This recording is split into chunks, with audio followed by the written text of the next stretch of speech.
que vem a ser visão computacional e de que forma está relacionado aqui com essa disciplina de inteligência artificial.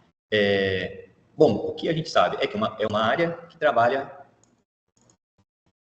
com imagens. E aí, dentro desse contexto de ciência da computação, existem algumas áreas que trabalham com imagem, né? A gente tem 3 principais áreas aqui. Acho que a mais conhecida seria a área de computação gráfica. A gente tem a área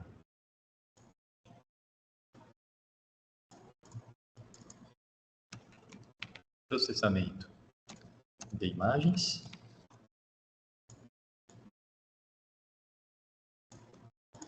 E tem a área de visão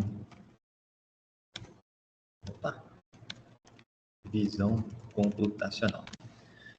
E a diferença básica entre essas 3 áreas são os inputs e outputs dela. Então, para cada uma dessas áreas, a gente tem inputs diferentes e outputs diferentes. Então, falando aqui de computação gráfica primeiro, o input dela são números. E ela gera como saída imagens.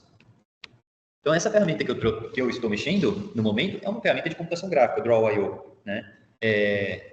Aqui, por meio do mouse, eu seleciono aqui ferramentas, mas que essas ferramentas, o que na verdade ela faz, é passar um conjunto de números de maneira sistematizada aqui para o Canvas, né? Então, quando eu seleciono aqui um retângulo, ele já criou um retângulo com algumas dimensões pré-definidas, né? Mas aqui, ó, tá vendo? Quando eu movo o retângulo para um lado para o outro, eu estou passando números ali referente às coordenadas de eixo XY desse retângulo, né? Então, eu passo aqui coordenadas, lá, 190 e 635. E quando eu uso esse outro recurso aqui, são outros números que eu estou mexendo, ó.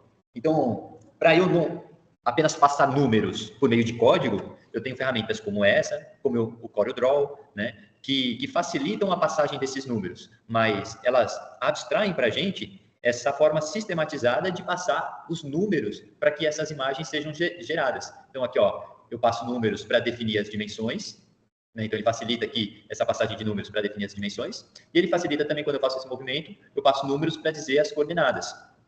Então, isso são sistemas de computação gráfica, né? Eles pegam números e transformam em imagem. E aí, como exemplos, a gente tem aí o Draw.io, o CorelDRAW, né? E várias outras ferramentas nesse sentido. Um outro programa, outra aplicação bem conhecida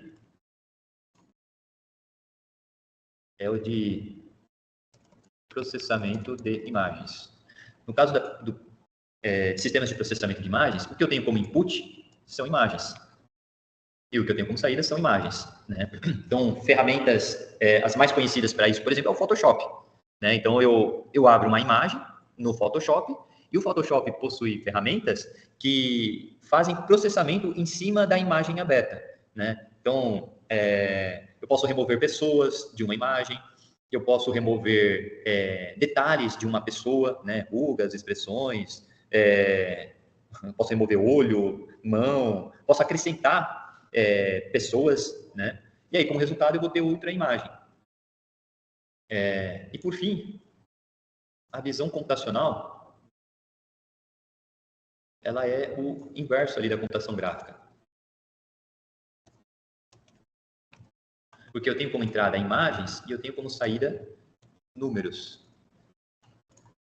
Né? Porque o computador, ele não sabe interpretar o conteúdo pictório ali da imagem, né? Eu abro uma foto ali nele. O que tem nessa foto? Ele consegue enxergar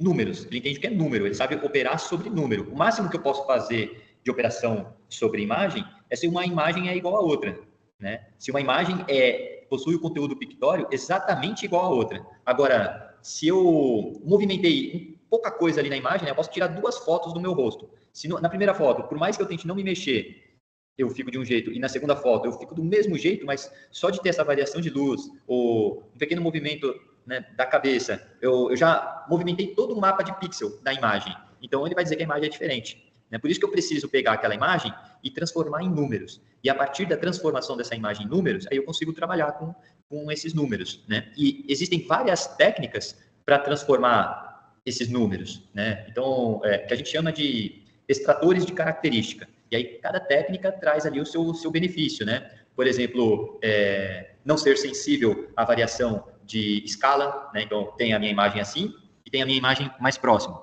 Houve aqui uma variação de escala no meu rosto, né? Aqui meu rosto maior, aqui meu rosto menor, mas trata-se da mesma pessoa. Então, existem técnicas de processamento de imagens que são invariantes a essa transformação de escala.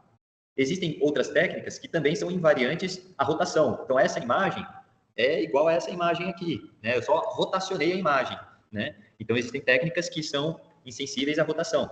E existem outras técnicas que são insensíveis à escala, à rotação e à translação, né? Ou seja, se eu faço um pequeno movimento de lado assim, ainda trata-se da mesma pessoa. E aí a gente, independente de como essa imagem está, ela consegue identificar ali que trata-se da mesma pessoa, né? Mas, assim, são 3 áreas que são bastante ricas, né? E haveria conteúdos para um semestre aqui para a gente falar a respeito delas. Por exemplo, divisão computacional. Existe uma bíblia aqui de visão computacional. Visão computacional. Aqui, ó, é esse rapaz ali, né? E, pô, é um livro que a gente usava lá numa disciplina do mestrado e é uma bíblia, né? Então, também, conteúdo para a gente tratar em um semestre aqui. Book. Ele usa C, a linguagem C aqui na maioria dos... Ah, mas eu caio aqui. Não é exatamente isso. O PDF a gente encontra na internet também, mas, assim, é assunto para a gente tratar em um semestre. Então, a gente não vai se aprofundar muito em todos esses tópicos aqui, tá? Mas a ideia é passar sobre cada um deles para que vocês possam ter ali uma noção do que é tratado em aprendizado de máquina, em processamento de linguagem natural e em visão computacional. A gente vai ver esses assuntos aqui nessa disciplina, em especial para a visão computacional, fazendo link aí com o conteúdo do vídeo anterior.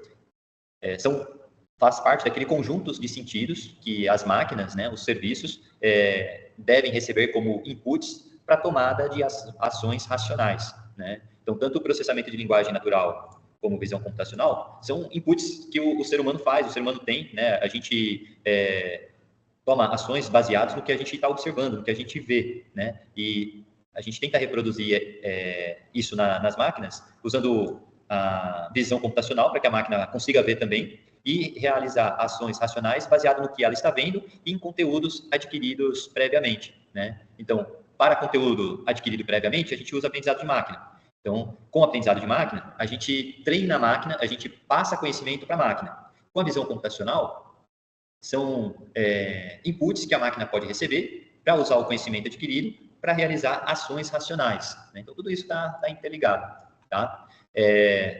Como a gente fechou o assunto de visão computacional, eu vou interromper aqui a gravação desse vídeo, e aqui nesse vídeo a gente deixa então apenas visão computacional.